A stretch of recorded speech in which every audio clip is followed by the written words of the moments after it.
There is a specific, suffocating silence that settles over a dying American town. It isn't peace.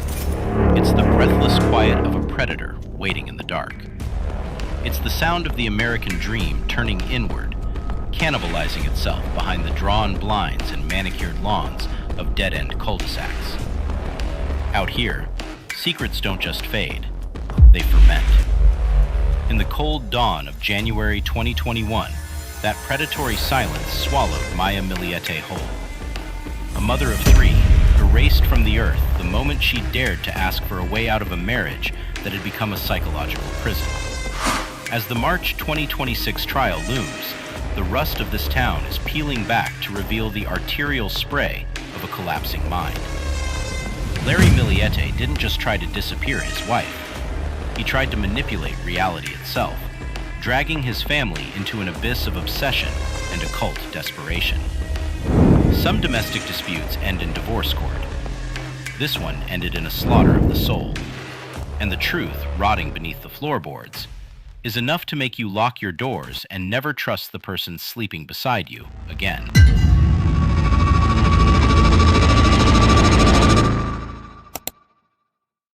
I never intended to come back to this rust-choked purgatory. The sky here always looks like a bruised lung, exhaling factory smog and forgotten promises. They call it a community, but it's just a collection of ghosts waiting to die. I'm one of them now. I came back because of the silence.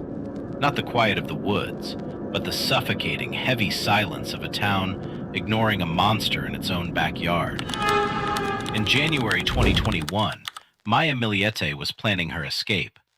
She had the divorce attorneys dialed, the mental bags already packed. She was a vibrant pulse in a flatlined zip code.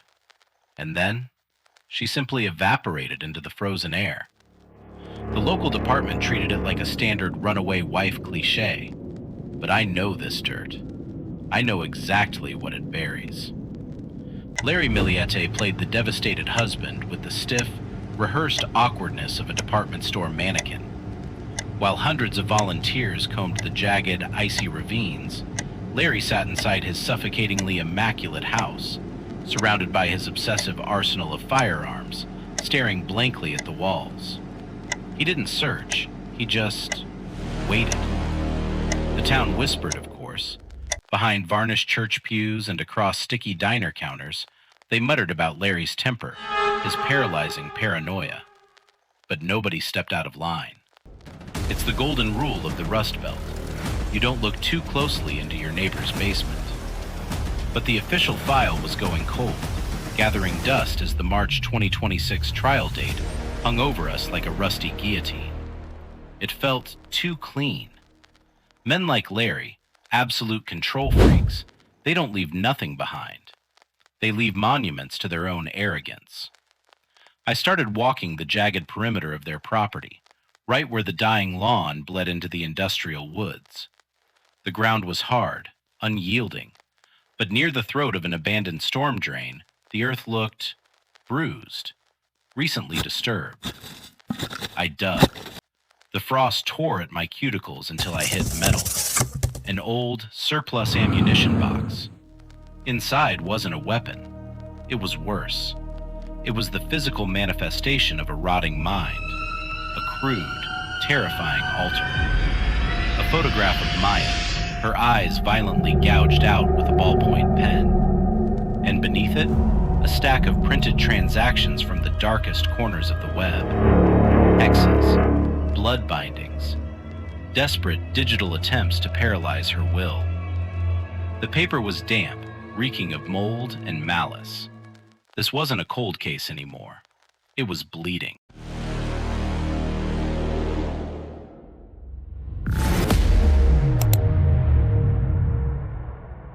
In a town like this, the truth isn't something you find. It's something you have to excavate from beneath decades of accumulated hypocrisy. The local high school football games on Friday nights are the closest thing these people have to a religion. Under the blinding, violent glare of the stadium lights, they scream for blood on the turf, while aggressively ignoring the blood on their own streets. They sit in the same freezing aluminum bleachers, cheering next to men who beat their wives, pastors who skim the collection plates, and neighbors who hear the screaming through thin drywall, but just turn up the television. It's a collective, unspoken agreement. You don't shatter my glass house, and I won't throw stones at yours. When Maya Millete vanished, that fragile, rotting ecosystem of silence was threatened. The investigators brought Larry in, room 4B.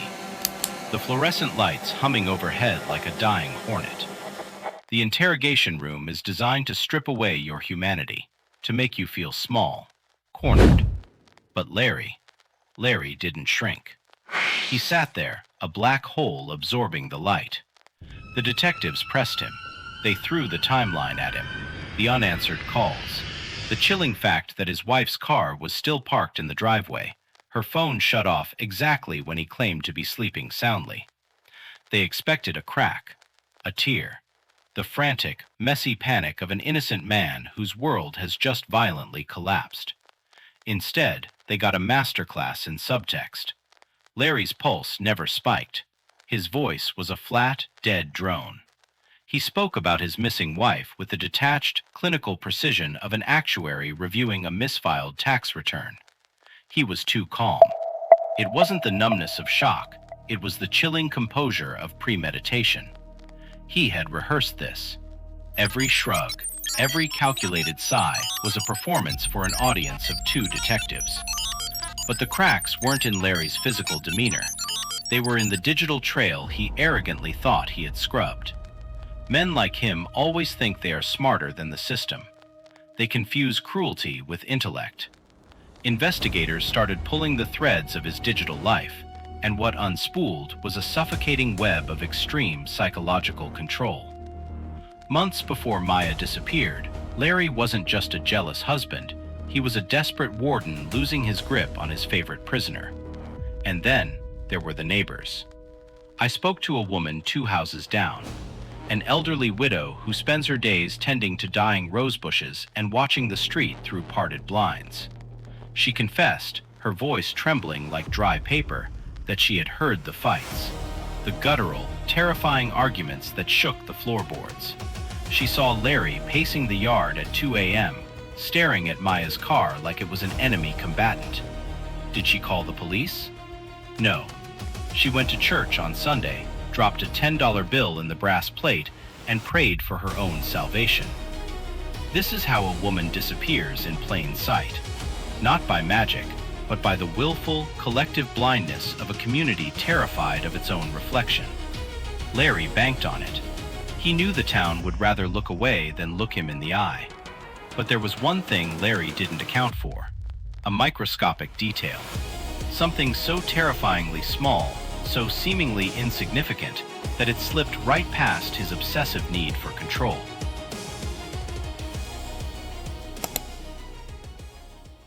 That microscopic detail wasn't a bloody footprint or a burner phone. It was a digital receipt so bizarre, so profoundly disturbed, it felt like a hallucination. Deep in the cached memory of Larry's devices, buried under layers of encrypted folders, investigators found his financial records. He wasn't paying a hitman. He was paying for hexes. Thousands of dollars wired to dark web, spellcasters, and self-proclaimed occultists. His requests weren't for wealth or power. They were desperate, psychopathic pleas to physically paralyze his wife, to break her legs, to make her violently ill so she couldn't walk out the front door and finalize the divorce. When the black magic failed to keep his property in the cage, the man took over. But when you start digging in a graveyard this old, the dead start pushing back. The local precinct didn't want to hear about spellcasters and occult obsessions. It made the paperwork messy. It made the town look like a breeding ground for lunatics. The sheriff, a man who wore his authority like a cheap, ill-fitting suit, told me to leave it to the professionals. They were busy managing the PR, trying to keep this decaying zip code out of the national true crime syndicates. The pushback wasn't just bureaucratic, it became visceral. I woke up on a Tuesday to find my rental car's windshield shattered. Not a rock. A frozen, dead starling, its neck cleanly snapped, was left resting on the dashboard. The next night, a burnt photograph of Maya, edges charred crisp, was shoved under my motel room door. The town's immune system was kicking in. They didn't care about Maya Millete. They cared about the noise. I was disrupting their quiet, comfortable decay. Larry's madness didn't spawn in a vacuum. It was nurtured by a culture that quietly treats wives as collateral. An old-world toxicity that had bled into the soil here generations ago. It's the same toxic soil that swallowed a high school girl whole back in '98. A case the department conveniently lost the file for. The violence here echoes. It's the same rusted song, just a different chorus. We had crossed the point of no return. This wasn't just a domestic dispute anymore. It was an indictment of systemic apathy. Maya had screamed for help. She told her family, "If anything happens to me, it's Larry." She warned the untouchables, the lawyers, the community pillars. They all nodded politely and did absolutely nothing. Now, they have a trial in March 2026. The prosecutor is going to war against a ghost. No body, no weapon. Just a suffocating vacuum where a vibrant woman used to be. And a husband smiling at the courtroom cameras, convinced he committed the perfect crime. But the earth remembers, and the rust always wins. The walls of a house absorb everything. The laughter, the petty arguments, the suffocating terror. By the time I stood inside the threshold of the Millete residence, the air was stale. It was heavy with the phantom weight of what happened on the night of January 7th. It was a winter dark, the kind of absolute, isolating blackness that swallows a Rust Belt town whole. Maya's children were upstairs, sleeping, completely unaware that their universe was being systematically dismantled on the ground floor. Isolation is always a predator's most effective weapon.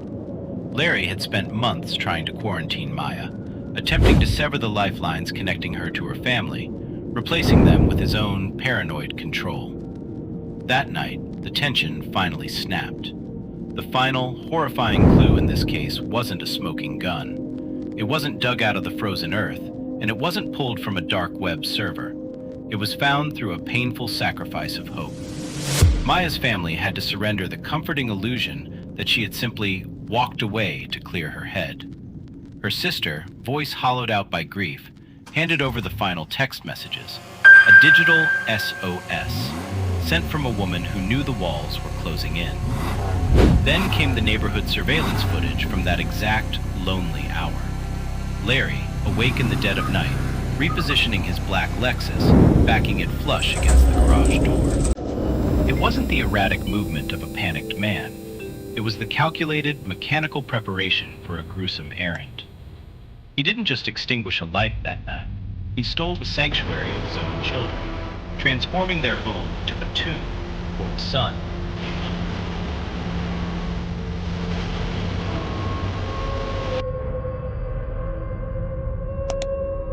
There will be no grand cinematic climax when Larry Millete finally faces a jury in March 2026. The courtroom will just be another sterile room filled with strangers pretending they comprehend the absolute depths of human depravity. The judge's gavel will eventually fall, but it won't bring Maya back.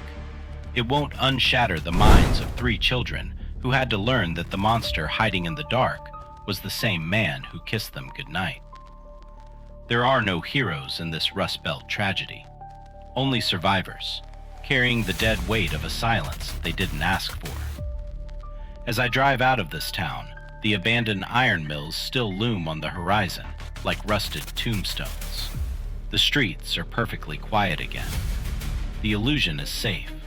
The soul of this place is gone, but the rot remains.